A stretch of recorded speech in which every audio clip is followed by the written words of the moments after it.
Peuple d'Afrique, peuple du monde, peuple de l'AES, peuple de la CEDEAO, Bassirou Diomaye Faye, envoyé par la CEDEAO auprès du Burkina, du Mali et du Niger comme étant les facilitateurs, sans oublier le président togolais et le président de la Guinée-Bissau.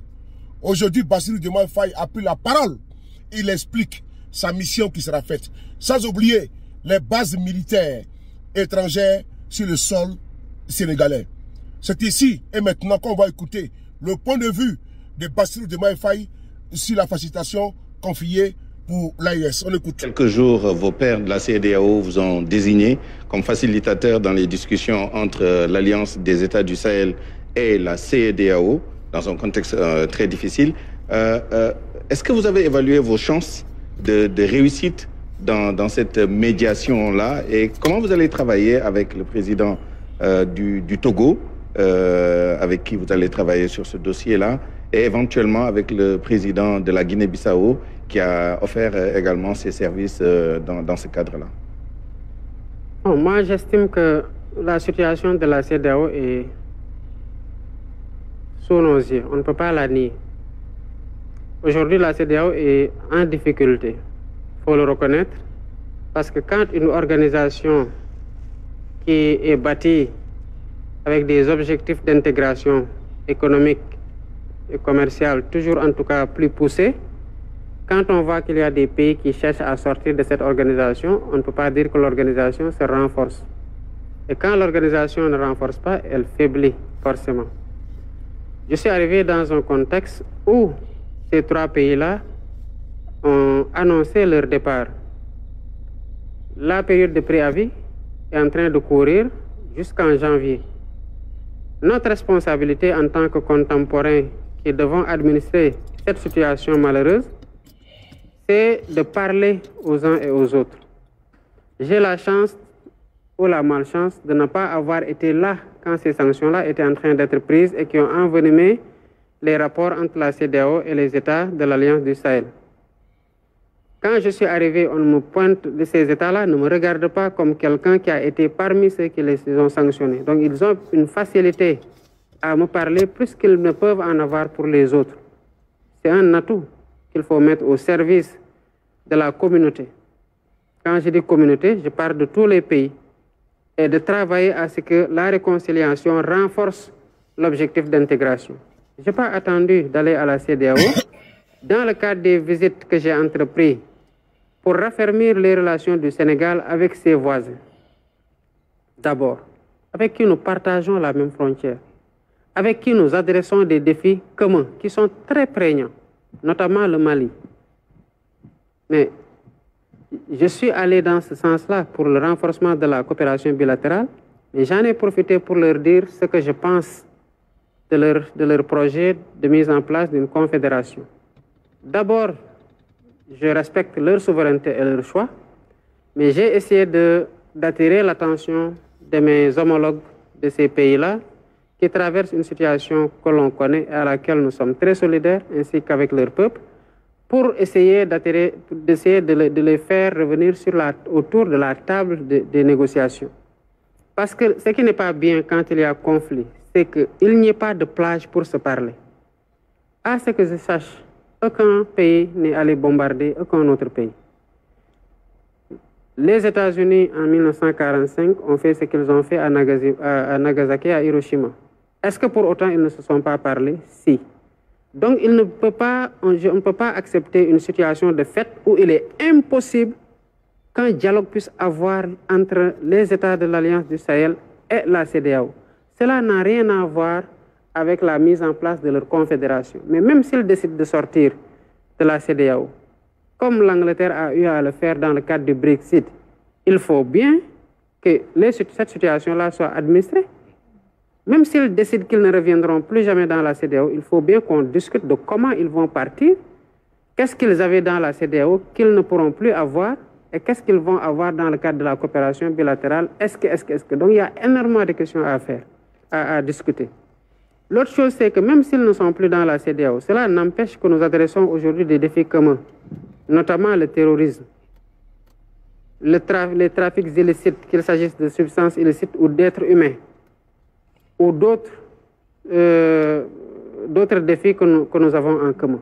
Mais ces défis-là doivent être pris en charge au sein de la CEDEAO et dans toute la mesure où on pourra leur en faire bénéficier, même s'ils ne sont pas dans la CEDEAO, on trouve les plages de discussion et de convergence.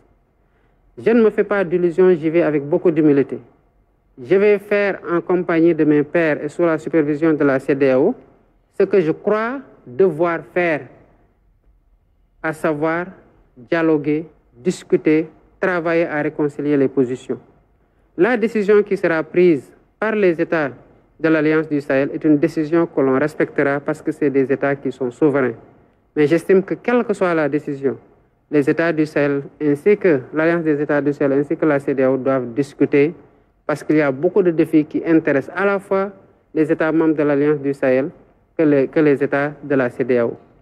Maintenant, dans le cadre de la démarche, évidemment, j'ai été mandaté au même titre que le président Faure.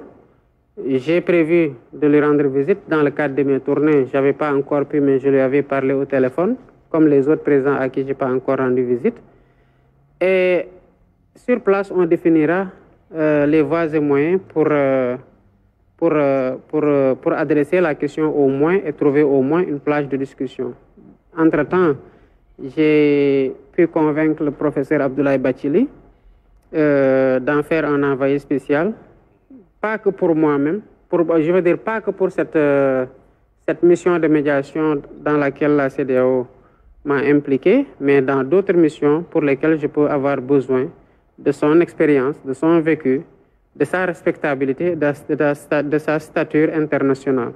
Et je sais que c'est quelqu'un qui, avant même d'en faire un envoyé spécial, j'ai dû d'ailleurs lui tordre la main pour qu'il accepte d'en être un, m'a régulièrement conseillé par rapport aux prises de position. Vous savez, le Sénégal a quand même de grands hommes qui aiment fondamentalement ce pays, qui se sont beaucoup sacrifiés, à qui je rends hommage d'ailleurs, les connus comme les moins connus, et qui sont encore là ou d'autres qui sont disparus. Et je pense qu'en reposant sur eux, on peut véritablement bâtir des consensus forts au niveau national, dans la sous-région, mais aussi au niveau international.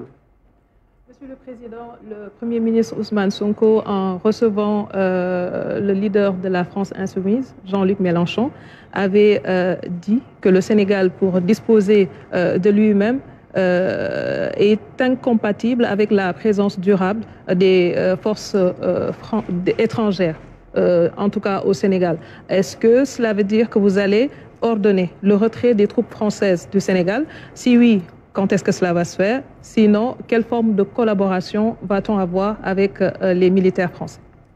Non, je ne peux pas dire quand ça va se faire à telle date, parce que même les modifications qui interviennent dans les relations entre pays doivent être, de mon point de vue, discutées en toute sérénité, en toute amicalité, en toute amitié.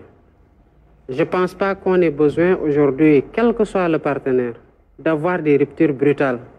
Parce que les relations entre les États sont faites de ruptures, de réconciliation, de rappel d'ambassadeurs, de retour d'ambassadeurs, etc., etc.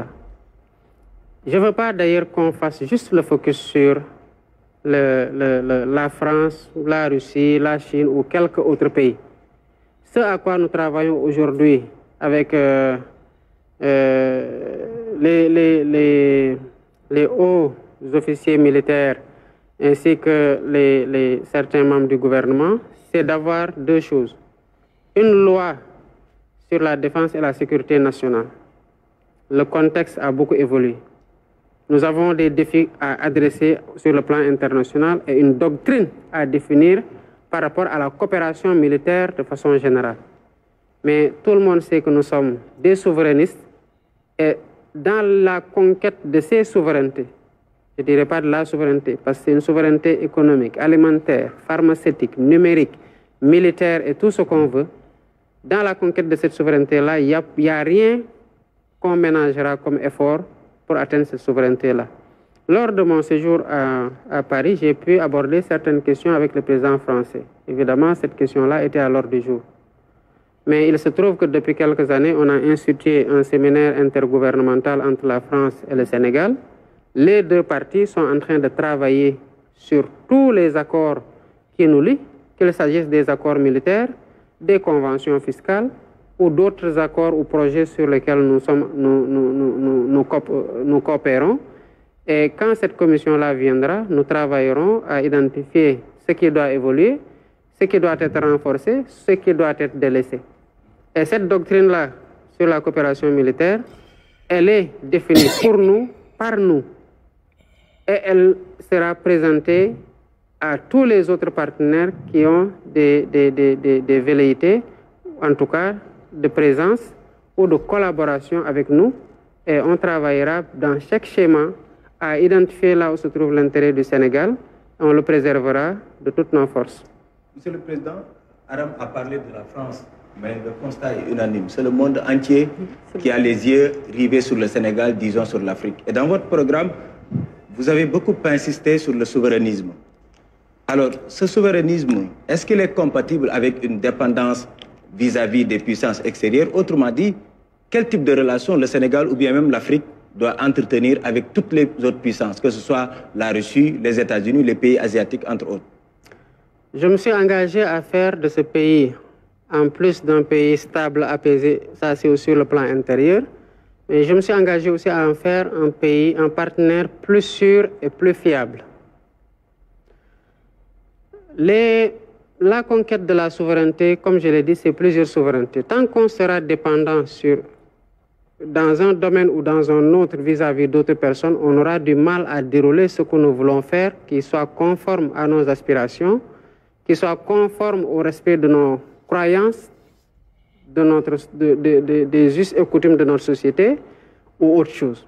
Il faut que nous arrivions, en tout cas nous travaillons chaque jour à aller plus en avant dans ce sens-là, que nous arrivions à pouvoir faire tout pour nous-mêmes et par nous-mêmes. Le partenariat que l'on propose aux autres, désormais, c'est un partenariat qui respecte notre souveraineté et qui est mutuellement bénéfique.